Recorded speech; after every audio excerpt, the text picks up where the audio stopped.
My mom left me with my evil stepdad, and he kicked me out. 5 years later, they came to me for help, and I told them this. I, 18M, have been living with my mom and stepdad for the past 5 years. My life took a drastic turn when my biological dad passed away in a car accident when I was 10. It was a difficult time for both my mom and me. We struggled emotionally and financially for a few years, until my mom met Mark when I was 12. They dated for a year and got married when I was 13. From the beginning, it was clear that Mark didn't like me. He always saw me as a burden and a constant reminder of my mom's past relationship. I remember the day they got married. While everyone was celebrating, I caught Mark giving me a cold, calculating look. It sent shivers down my spine, but I brushed it off, thinking it was just wedding day jitters. Growing up, I tried my best to get along with Mark. I helped around the house, kept my grades up, and even tried to engage in activities he enjoyed, like watching football or helping him with yard work. But no matter what I did, it was never enough. He'd always find ways to criticize me or make me feel unwelcome. Mark would make snide comments about how I wasn't his real son or how I was just wasting space in his house. He'd say things like, "If it were up to me, you'd be out on the street where you belong." Or, "You're lucky your mother loves you because no one else would put up with a useless kid like you." These comments hurt, but I tried not to let them get to me. My mom would try to mediate when she witnessed these interactions, but she often sided with Mark to keep the peace. She'd say things like, "He doesn't mean it that way," or "You need to try harder to get along with Mark." It felt like I was constantly walking on eggshells in my own home. Things got worse as I got older. When I turned 16 and got my first part-time job at a local grocery store, Mark demanded that I pay rent. My mom thought it was a bit harsh, but agreed that it would teach me responsibility. So, a significant portion of my meager paycheck went to Mark each month, leaving me with little to save or spend on myself. Recently, my mom got an amazing job opportunity abroad. She was offered a 6-month contract in Europe, which could potentially lead to a permanent position. When she first told me about it, I saw the excitement in her eyes. It was the first time in years I had seen her truly happy about something. But my happiness for her was quickly overshadowed by anxiety about living alone with Mark. I expressed my concerns to my mom, telling her about how Mark treated me when she wasn't around. I recounted incidents where he'd accidentally break things I cared about, like the model airplane my dad and I built together before he died, or how he'd forget to buy groceries I could eat, knowing I had dietary restrictions. But my mom brushed it off, saying I was exaggerating and that Mark was just strict. She told me to give him a chance and that living together might help us bond. The day my mom left was one of the hardest of my life. As we stood at the airport, I hugged her tightly, fighting back tears. I wanted to beg her to stay, to not leave me alone with Mark, but I couldn't bring myself to dampen her excitement. As she walked through the security checkpoint, Mark put his hand on my shoulder. To anyone watching, it might have looked like a comforting gesture, but his grip was painfully tight. "Let's go home, boy," he said, his voice cold. "Things are going to be different now." And different they were. From the moment we got home, things went downhill. Mark started yelling at me for the smallest things. He'd scream if I left a dish in the sink or if I came home 5 minutes later than usual. One time, I accidentally left a light on in my room when I went to school. When I came back, I found that Mark had removed all the light bulbs from my room. "If you can't remember to turn off the lights, you don't deserve to have any," he said with a smirk. He threatened to kick me out multiple times, saying he was only letting me stay because of my mom. "One wrong move," he'd say, "and you'll be out on the street. And who do you think your mom will believe? Me, her loving husband, or her ungrateful brat of a son?" I tried to keep my head down and avoid confrontation, but it was becoming unbearable. I couldn't focus on my studies, and my mental health was deteriorating. My grades started slipping, and I was constantly anxious and depressed. I called my mom a few times to tell her what was happening, but she always seemed distracted and told me to work it out with Mark. I could hear the stress in her voice about her new job, and I didn't want to add to her worries. One night, about 2 months into my mom's absence, things came to a head. I'd been working late at my job, covering for a sick coworker. I texted Mark to let him know I'd be home late, but when I arrived, he was waiting for me, seething with anger. He accused me of lying, of being out doing drugs or getting into trouble. When I tried to explain, he called me worthless and said he was sick of having me around. In a fit of rage, he grabbed a box of my things, old photos, my dad's watch, some school mementos, and threatened to throw them out. I pleaded with him to stop, and in the struggle the box fell and its contents scattered across the floor. As I scrambled to pick up my belongings, Mark towered over me.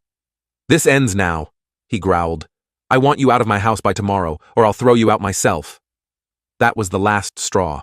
I realized I couldn't take it anymore. Once Mark went to bed, I packed a bag with essentials and left in the middle of the night.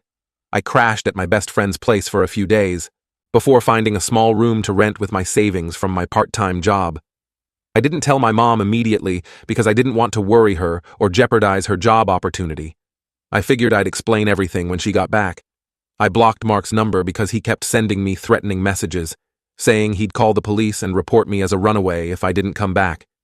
It's been a month now, and I'm managing on my own. It's not easy. I'm working extra hours to cover rent and basic necessities while trying to keep up with school. Some days, I barely have enough to eat, but it's still better than living under Mark's roof.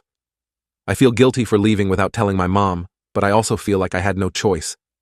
The constant fear and stress were crushing me. So, Reddit, Aita, for leaving my stepfather's house while my mom was abroad? Should I have tried harder to make things work? Should I reach out to my mom now and explain everything? I'm lost and could really use some advice. Edit. Thank you all for your responses. I've read through them and appreciate the support. Many of you have asked about my living situation and future plans. I'm currently staying in a small studio apartment that I found through a friend of a friend. It's not ideal. The plumbing is temperamental and I can hear every move my neighbors make, but it's safe and affordable. I'm working part-time at a local diner and doing some online tutoring to make ends meet. As for school, I'm in my senior year and determined to graduate.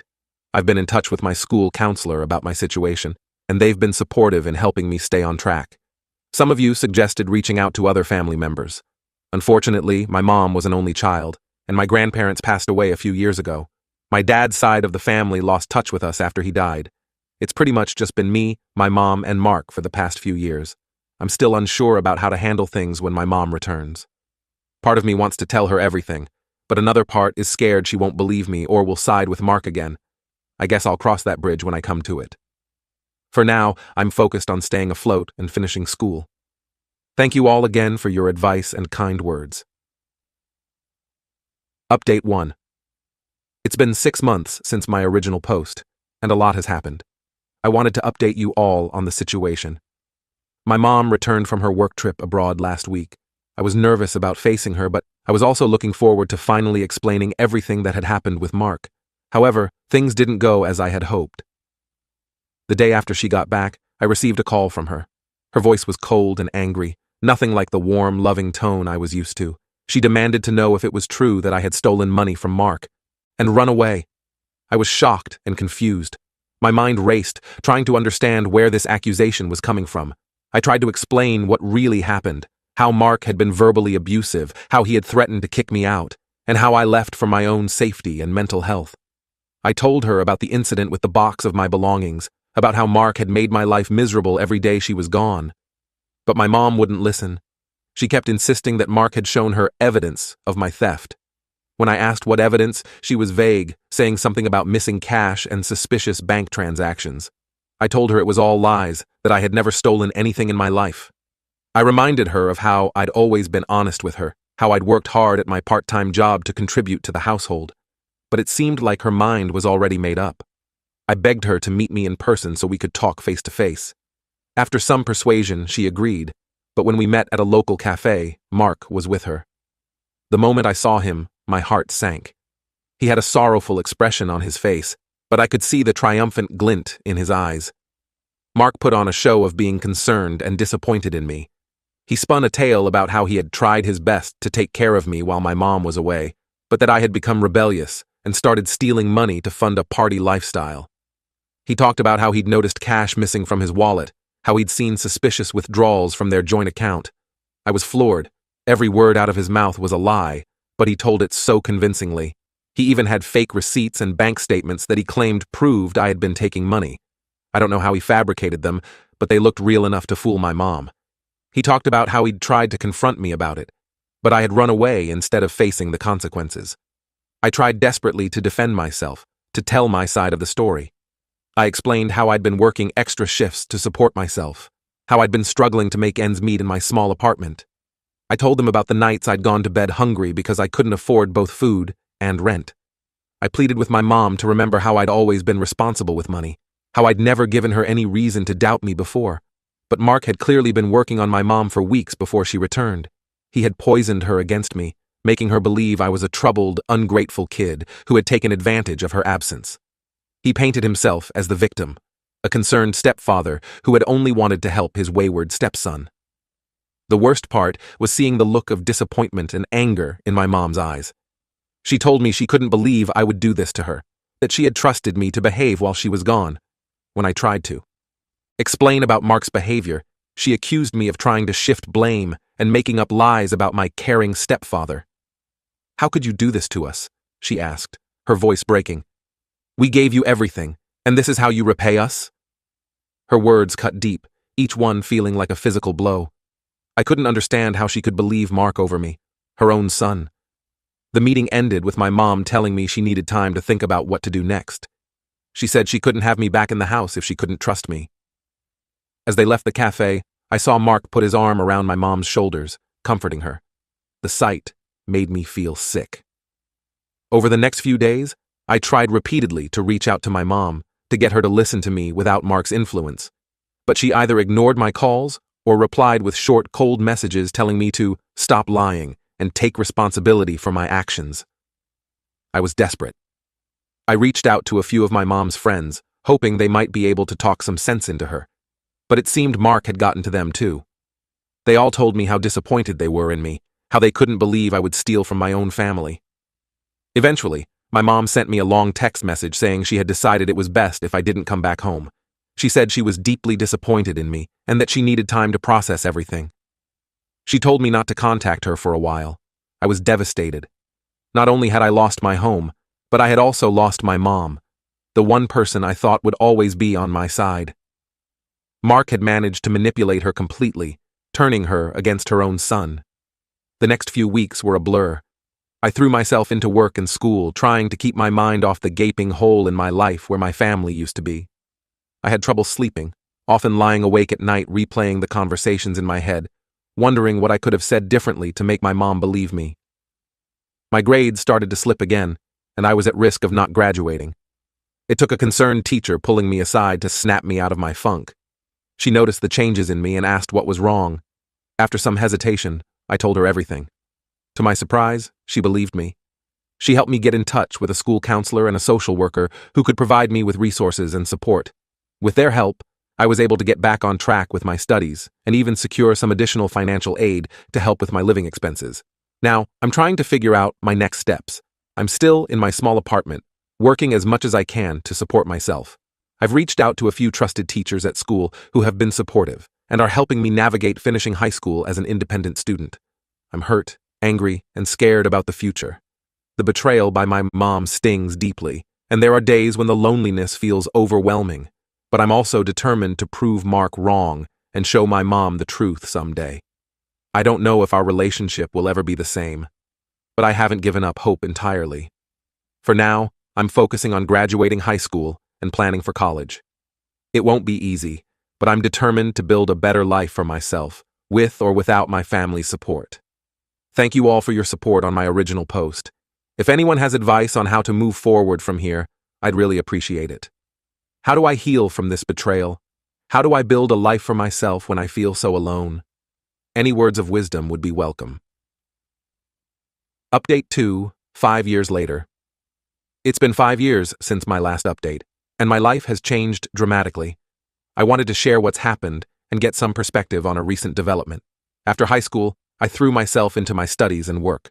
The pain of losing my family was still raw, but I channeled that hurt into determination. I managed to get a scholarship to a state university, majoring in computer science. To make ends meet, I juggled multiple part-time jobs, working at the university library, doing freelance web design, and even delivering pizzas on weekends. College was challenging, but also liberating. For the first time in years, I felt free from the constant fear and anxiety that had plagued me living with Mark. I made friends who became like family to me, and I even started seeing a therapist to work through the trauma of my past. I graduated with honors, landing a job at a promising tech startup right out of college. The work was demanding, with long hours and high pressure, but I thrived on the challenge. It felt good to be valued for my skills and work ethic, something I hadn't experienced in a long time. Over the past 3 years, I've worked my way up in the company. I started as a junior developer, but my dedication and innovative ideas caught the attention of the higher-ups. I was promoted to team lead within a year, and recently, I was made lead developer for our main product. Our startup recently secured a huge investment, catapulting us into the big leagues of the tech world. With this came a significant salary increase for me, along with stock options that could be worth a substantial amount if the company continues to grow. For the first time in my life, I'm not just financially stable, but comfortable. I bought my first car, moved into a nice apartment, and even started putting money aside for the future. Throughout this time, I had no contact with my mom or Mark. It was hard, especially during holidays and milestones like my college graduation and job promotions. There were nights when I'd lie awake, wondering if my mom ever thought about me, if she ever regretted believing Mark over me. But I focused on building a new life for myself and creating a chosen family with close friends and mentors. Last week, out of the blue, I received a call from a number I didn't recognize. When I answered, there was a moment of silence, and then I heard a voice I hadn't heard in 5 years. It was my mom. Her voice sounded tired and desperate, nothing like the confident, loving mom I remembered from my childhood. She told me she and Mark were in financial trouble. Apparently, Mark had made some bad investments, and they were facing foreclosure on their house. The company Mark worked for had gone bankrupt, leaving him unemployed for the past year. They had burned through their savings and were now drowning in debt. My mom apologized for everything that had happened years ago. Her voice cracked as she admitted that she had realized over time that Mark had been manipulating her. She said she regretted not believing me and that the guilt had been eating at her for years. She asked if we could meet to talk things over, to try and mend our relationship. I was stunned. For years I had imagined this moment, my mom realizing the truth, reaching out to reconnect.